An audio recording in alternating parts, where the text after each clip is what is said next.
Welcome to the live watch along and reaction of the Gotham Stakes.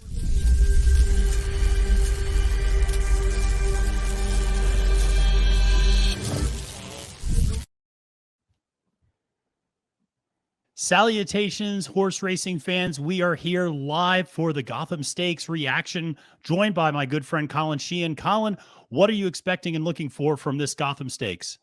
I've had Iron Clover on my radar for a long time. I'm finally glad to see this horse come back. He's only tried 6 furlongs twice. He's 2 for 2. He won by 9 lengths last time out. You got a field of 14. The interesting thing about the Gotham is it's only a mile. Most of these races now are mile 16th, mile and 1/8, and we're up for 15 points. I think someone broke pretty bad there on the inside, no? Yeah, someone broke pretty bad, but we are not surprising going to see a pretty hot pace. You see Iron Clover getting out there, as you mentioned, on the lead. Carmel Road, the former former Bob Baffert horse, now trained by Tim Yakteen, as well as Recruiter coming up from Parks. So 3 of them are across the track. The 2 lost the rider there. Okay. Yep, you're right. The 2 is riderless and kind of circling the field now. That could be a dangerous situation. Yeah, and you got the 11 at least going by the tags on the bottom way in the back too, so I'm not sure. The 2 is How Great Is Nate. The 11 is Slip Mahoney, the other Brad Cox horse in here. That could sometimes just be the GPS in the saddle. I'm not sure. We'll have to see if the 11 comes back around. Yeah. So up front, though, we still have Iron Clover and, I'm sorry, Carmel Road. We also have the horse that is unsaddled, the number 2 horse. And so kind of a dangerous situation here because that horse is actually on the rail and not really running off. So this is really causing quite a complication to have a horse riderless really in the midst of the middle of the race. I mean, this might be a no contest. This is bizarre. Iron Clover, come on, baby. Who's this on the outside? Coming just past Iron Clover very easily.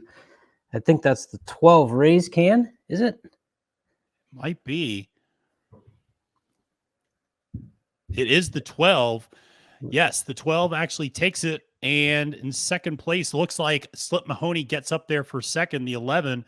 But that was Colin, an absolutely bizarre race with the number 2 horse unseating its rider early on, and the outrider's not able to get it.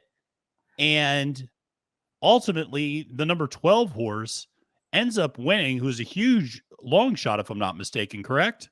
Yeah, it went off at 23-1. That is Rays Can, horse by Violence. One thing with Violence, you always wonder about the distance. Well, the mile race sets up perfectly for a horse that's worried about the longer race and the distance. And you'll see him, he came flying here on the outside. As you mentioned, the early pace would set up very nicely for a horse to come from off the pace and close. Yep. Iron Clover, a little bit disappointing there as far as the distance. You know, it's hard to decide going from 6 furlongs to the longer race if that really suits him. So he's certainly maybe dropped down. But you're right. When you have that loose horse on the lead, usually they go, way wide, and the horses that all have the ride will go to the inside. You don't see them on the inside like that, and kind of maybe slowing up the pace as they came around that far turn there. That is why the 12 with Jose Lescano way outside kind of had the right ride there as far as being clear of that number 2. Yeah, no. So there you see it. The official or the unofficial order of results: number 12, Rays Kane; the number 11, Slip Mahoney; the number 6, General Banker. Who I will say in my article that I wrote, I suggested that people use this horse for 3rd place because this horse loves getting 3rd place. But Iron Clover finishing really, and I have to say, the only horse who was close to the speed that really held up. So if you're looking for maybe a silver lining for a horse like Iron Clover, is the fact that everybody else who was anywhere near that speed really faded off. Iron Clover at least held on for, I thought, a competitive 4th place. But Colin, that was about as bizarre of a Kentucky Derby prep race as I think we've seen so far. And you're right about the fact that you do wonder how much that impacted some of those horses on the front end, Carmel Road, Recruiter, and how much they were they going all out? How much were they trying to just avoid that number 2 horse? I mean, that was a very dangerous situation. Fortunately, it looks like everybody's okay. Hope the rider, obviously, on the 2 is okay. But I don't know. Any thoughts in terms of what we might be able to extrapolate from this race, if anything? It's going to be tough to with that happening because, like you said, you don't know how those jockeys are thinking in that moment, right? You don't want to send your horse too soon, and suddenly you're next to a riderless horse who, you don't know if they have control or not on a muddy track. So this one, I mean, let's face it, Iron Clover at 3-1 going the first time longer. To me, the price was what the problem was with Iron Clover. So not someone that I certainly would recommend it on top. I was excited to see him come back.